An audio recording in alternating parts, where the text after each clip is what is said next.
Hello everyone, how is the camera quality today? This is actually a brand new camera because I lost the old one. I still had about 8 days of footage. It was all recorded on the GoPro.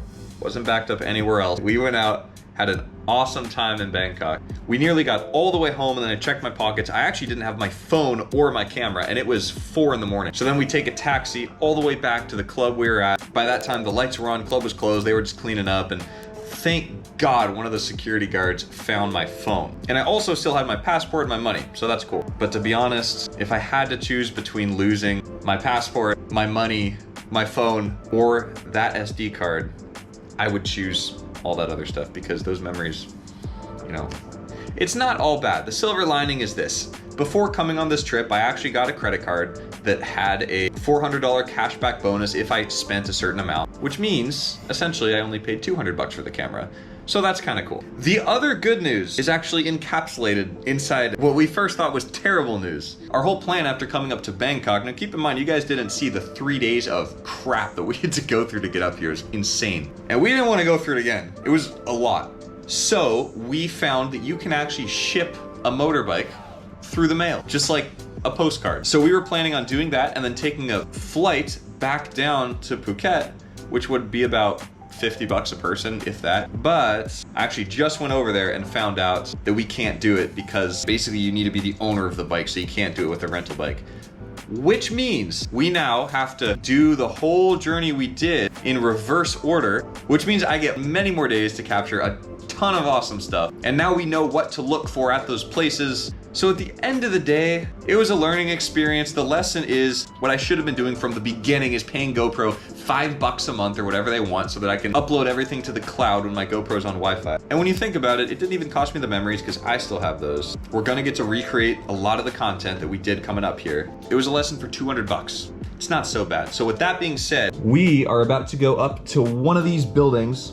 At the very top, there's a lookout, one of the highest points in Bangkok. Of course, you don't get any kind of crosswalk aside from somebody painted some lines on the street, but that's about it. But it's Thailand, baby, you just gotta send it. Here, we have probably the cheapest ferry. It costs 5 baht, and it will actually take you from there to there. It's funny how many other people that look Thai are taking pictures of this train. There must be other tourists, I'm not the only one. Jeez, the amount of people on here. What time is it?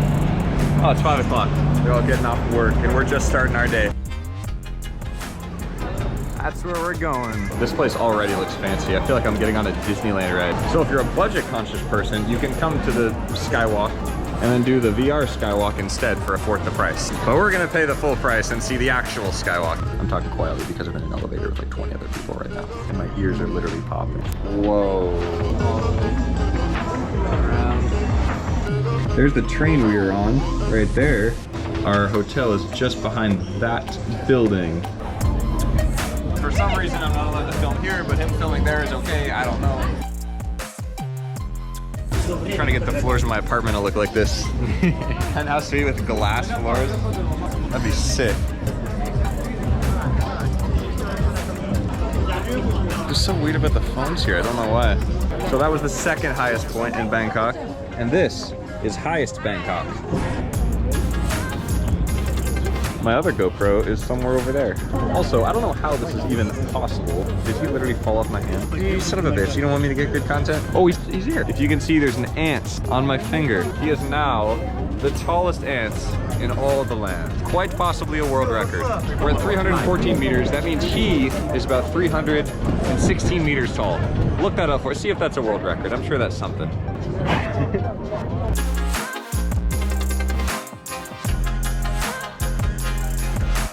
All right, now we're heading out. This place, yeah, it's touristy, but it's touristy for a reason. It's really cool. We had to book it on one of these tuk-tuks. They're like these, I don't even know, motorcycle taxi things. Is mobbing over to this restaurant as fast as possible. So hopefully we can enjoy some Michelin Star street food before they close.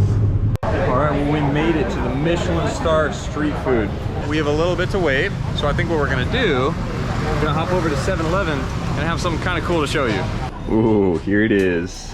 We're gonna be drinking Red Bull, but not the American Red Bull you're familiar with. We're gonna be drinking the original Red Bull, which I can't pronounce, but is something like Krai Ting Dang. This stuff actually came out in 1977 in Thailand when an Austrian businessman was stopping through, grabbed one of these, and decided it was delicious and it needed to be exported around the world.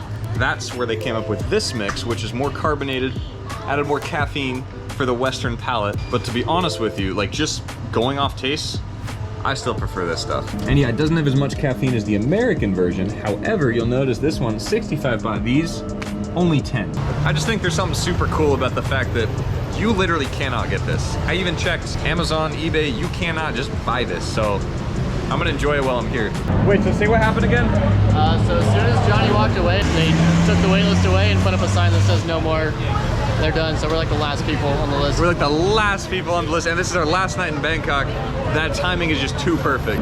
So I still don't know exactly what a Michelin Star is or what that means, other than the fact that it's hype. So on his recommendation, we came here, and I'm excited for it. And you know, if you're gonna ball out with something as hype as this, you're gonna go all the way. So I got the most expensive thing on the menu. We've been sitting here for maybe 5 minutes, and already there's been 3 different groups of people that come up and try to get a spot in line, only to be told it's sold out, it's done. Behind me, you can see Jay Fai, the chef here. And there's a sign posted over there just basically saying, you know, I'm sorry that it's gonna take a long time to get your food. Jay Fai, the chef, is the only chef, and she literally makes every single dish by hand. When we put our names on the waiting list, it said that the least busy time to get here is before 9 a.m., which means she starts cooking at 8 a.m. And they just now stopped taking orders around 7:30, which means this woman is pulling 12-hour days, 5 days a week, and has been doing so for I don't even know how many years. You already know to drink. We got the sparkling water with the straw. What else are you gonna get at a Michelin Star restaurant? I don't even drink sparkling water. Yet another disappointed couple. I kind of wonder if I can just queue up here every day and just sell my spot. I feel bad for them, but I feel very happy to be me with my sparkling water. Oh my goodness. Most expensive thing on the menu, crab yellow curry. You gotta get some of the curry with the onion. I don't even like onions, but I like this onion. And I kind of like that this place is all about the food. I mean, you look around, the ambiance isn't like anything different than a normal place on the street. They're not trying to be like bougie over the top with like fancy lighting and ambiance. It's just a freaking hole-in-the-wall place. When you come here, you're just paying for this quality food, and that's it. It's authentically Thai. It's authentically Bangkok. So while I appreciate good food, I honestly didn't know if I would be able to appreciate the value or how much more this costs. Because, you know, keep in mind, this is a place where you can get a big plate of street food for like $1.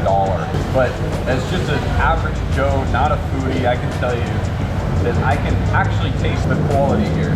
Everything from the texture that this has, the flavor, even the temperature of the ingredients, everything about taking a bite of this feels intentional. That's the best way I can describe it. Oh, it's so good. Definitely a highlight of the trip. All right, I'm done talking. I'm just gonna shut up, keep eating, and enjoy this experience.